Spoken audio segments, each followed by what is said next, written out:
வணக்கம். இலங்கை செய்திகளுடன் நான் நிரோஷன். விரிவான செய்திகளுக்கு முன் தலைப்புச் செய்திகள். இலங்கையின் 2026ஆம் ஆண்டுக்கான அரசாங்க வரவு செலவு திட்டம் நாளை பிற்பகல் 1:30 மணியளவில் பாராளுமன்றத்தில் சமர்ப்பிப்பு. இலங்கையின் காலனித்துவ அரசமைப்புக்குள் தமிழர்களை சிக்க வைக்கும் 13வது திருத்த சட்டம் கூட்டாட்சி அல்லது நிர்வாக சபைகள் குறித்து அனைத்து விவாதங்களையும் நிறுத்துமாறு சர்வதேச தமிழர் அமைப்பு வலியுறுத்தல். இலங்கையில் 12 வயதுக்குட்பட்ட குழந்தைகள் கையடக்க தொலைபேசிகளை பயன்படுத்துவதற்கு தடை விதிப்பது குறித்து மகளிர் மற்றும் குழந்தைகள் நல அமைச்சு தெளிவுபடுத்தல்.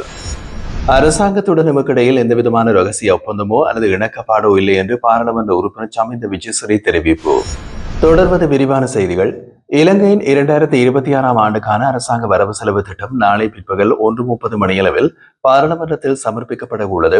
இந்த வரவு செலவு திட்டத்தை நிதி அமைச்சராகவும் ஜனாதிபதியாகவும் உள்ள அனுரகுமார் திசாநாயக்க சமர்ப்பிக்க உள்ளார். இது தேசிய மக்கள் சக்தி அரசாங்கத்தினால் சமர்ப்பிக்கப்படும் 2வது வரவு செலவு திட்டம் என்பதும் குறிப்பிடத்தக்கது. இதன் மூலம் அடுத்த ஆண்டுக்கான அரசின் பொருளாதார கொள்கைகள், வருவாய் செலவு கணக்குகள் மற்றும் வளர்ச்சி திட்டங்கள் குறித்து முழுமையான விளக்கம் அளிக்கப்பட உள்ளது. ஜனாதிபதி நாளை பாராளுமன்றத்தில் வரவு செலவு திட்டத்தை சமர்ப்பித்த பின்னர் அதன் 2வது வாசிப்பு குறித்த விவாதம் நவம்பர் 8ஆம் தேதி தொடங்கி ஒரு வார காலம் நடைபெறும் என்று தெரிவிக்கப்பட்டுள்ளது. இந்த விவாதத்தில் எதிர்க்கட்சிகளும் உட்பட அனைத்து நாடாளுமன்ற உறுப்பினர்களும் கலந்து கொண்டு வரவு செலவு திட்டத்தின் பல்வேறு அம்சங்கள், பொருளாதாரம், கல்வி, சுகாதாரம், வேலைவாய்ப்பு, சமூக நலன் போன்ற துறைகள் குறித்து கருத்துக்களை வெளியிடுவார்கள். 2வது வாசிப்பு முடிவடைந்த பின் அதனைத் தொடர்ந்து 3வது வாசிப்பு ஆரம்பமாகும். இதில் ஒவ்வொரு அமைச்சகத்தின் செலவுகள், நிதி ஒதுக்கீடுகள் மற்றும் கொள்கை முடிவுகள் தனித்தனியாக பரிசீலிக்கப்படுகிறது. 3வது வாசிப்பு முடிந்தவுடன் முழு வரவு செலவு திட்டத்திற்கும் வாக்கெடுப்பு நடத்தப்பட்டு அது இறுதியாக நிறைவேற்றப்படும். இலங்கையின் காலனித்துவ அரசமைப்புக்குள் தமிழர்களை சிக்க வைக்கும் 13வது திருத்த சட்டம் கூட்டாட்சி அல்லது நிர்வாக சபைகள் குறித்து நடைபெறும் அனைத்து விவாதங்களையும் நிறுத்துமாறு சர்வதேச தமிழர் அமைப்பு ஒன்று வலியுறுத்தியுள்ளது. அமெரிக்காவில் உள்ள தமிழர் புலம்பெயர்ந்தோர் ஈழத்திலும் உலகம் முழுவதும் வாழும் தமிழர்களிடம் இந்த கோரிக்கையை முன்வைத்துள்ளனர். அவர்களது வாதப்படி தமிழர்கள் ஒன்றிணைந்து காலனித்துவ ஆதிக்கத்திற்குள் உள்ள மக்களுக்கு சுயநிர்ணய உரிமை மற்றும் இறையாண்மை என்றும் பிரிக்க முடியாத உரிமை உள்ளதென்று அங்கீகரிக்கும் ஐக்கிய நாடுகள் 1960ஆம் ஆண்டின் காலனித்துவ நீக்க பிரகடனத்தின் 1514வது தீர்மானத்தின் அடிப்படையில் செயல்பட வேண்டும். அமைப்பு மேலும் நினைவூட்டுகையில், காலனித்துவ ஆட்சி வருவதற்கு முன்பே இலங்கை தீவில் 3 தனித்துவமான இறையாண்மை கொண்ட ராஜ்யங்கள் இருந்தன. வடக்கில் யாழ்ப்பாண தமிழ் ராஜ்யம், மத்திய மலைநாட்டில் கண்டி ராஜ்யம் மற்றும் தெற்கில் கோட்டை ராஜ்யம். ஆனால் 1833ஆம் ஆண்டு கோல்ப்ரூக் எம்ரோன் சீர்திருத்தங்களின் மூலம் தமிழர்களின் ஒப்புதல் இல்லாமல் ஆங்கிலேயர்கள் இந்த 3 ராஜ்யங்களையும் வலுக்கட்டாயமாக ஒரே நிர்வாக அமைப்பில் இணைத்தனர். அதன் பின்னர் 1948 பிரிட்டன் சுதந்திரம் வழங்கிய போது அந்த தமிழர்களின் இறையாண்மையை புறக்கணித்து அதிகாரத்தை முழுமையாக சிங்கள உயரடக்குக்கு மாற்றியது. இதனால் ஐக்கிய நாடுகள் 1960 காலனித்துவ நீக்க பிரகடனத்தில் மீண்டும் உறுதிப்படுத்தப்பட்ட சீர்நிர்ணய கொள்கை மீறப்பட்டது. தமிழ் மக்கள் தங்களது இறையாண்மையை ஒருபோதும் துறக்கவில்லை என்று அமெரிக்க தமிழர் புலம்பெயர்ந்தோர் வலியுறுத்துகின்றனர்.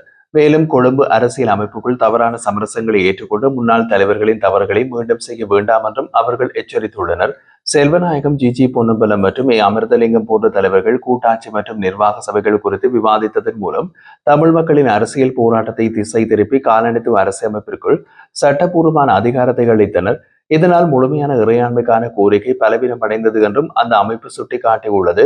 அமெரிக்க தமிழ் புலம்பெயர்ந்தோர் அமைப்பு ஜனநாயகம், நீதி மற்றும் சர்வதேச சட்ட வழிமுறைகள் மூலம் தமிழர் இறையாண்மையை அமைதியான முறையில் மீட்டெடுக்க உறுதி பூண்ட தமிழ் அமெரிக்கர்களின் கூட்டமைப்பாகும்.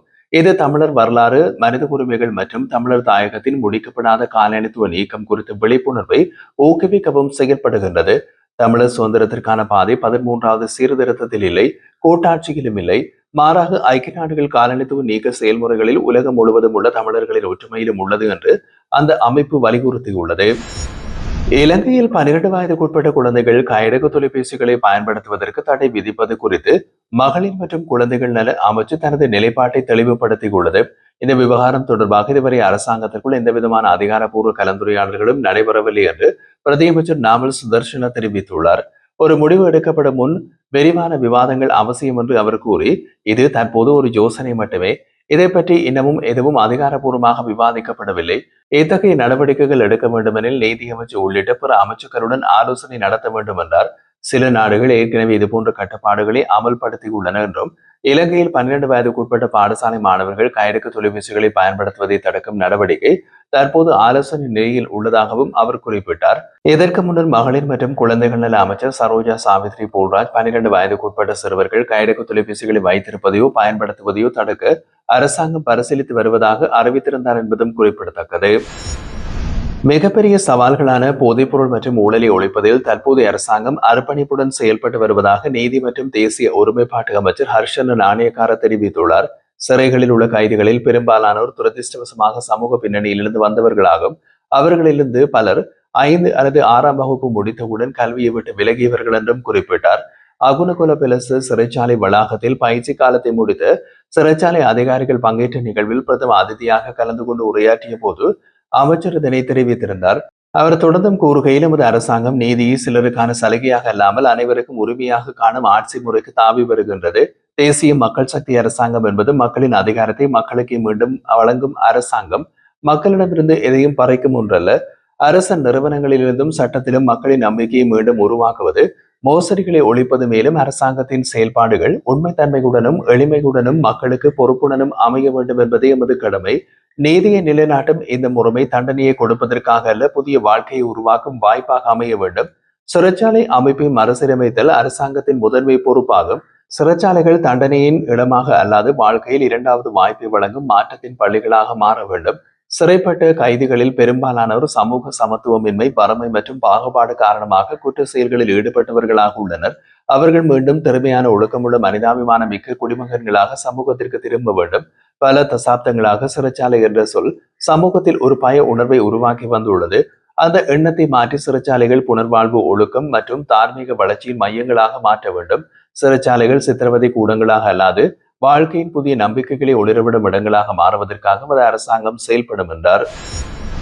அரசாங்கத்துடன் எமக்கிடையில் எந்தவிதமான ரகசிய ஒப்பந்தமோ அல்லது இணக்கப்பாடோ இல்லை என்று பாராளுமன்ற உறுப்பினர் சமிந்த விஜயசரி தெரிவித்துள்ளார். கொழும்பில் நேற்று நடைபெற்ற ஊடகவியலாளர் சந்திப்பொன்றில் அவர் மேலும் கூறுகையில், கடந்த ஆட்சி காலங்களில்தான் சில எதிர்க்கட்சிகள் அரசாங்கத்துடன் ரகசிய கூட்டணிகளை அமைத்தன. ஆனால் தற்போதைய நிலையில் நமக்கு அரசாங்கத்துடன் எந்தவிதமான உறவும் இல்லை. பல எதிர்க்கட்சிகள் ஒன்றிணைந்து தமக்கு செயற்பட்ட அநீதிகளுக்கு எதிராக போராட்டம் நடத்த தயாராகி வருகின்றன. எனினும் பிரதான எதிர்க்கட்சியாக நாங்கள் அந்த பேரணியில் பங்கேற்காது இருப்பதற்காக கொள்கை ரீதியில் தீர்மானித்துள்ளோம். அதுவே இருந்தாலும் அரசாங்கத்தின் ஜனநாயக விரோத செயற்பாடுகளுக்கு எதிராக நிச்சயம் எமது குரலை எழுப்புவோம். நுகைகுடையில் நடைபெறவுள்ள அந்த எதிர்ப்பு பேரணியில் நாங்கள் நேரடியாக பங்கேற்கவில்லை என்றாலும் அதற்கான ஆதரவை வழங்குவோம்.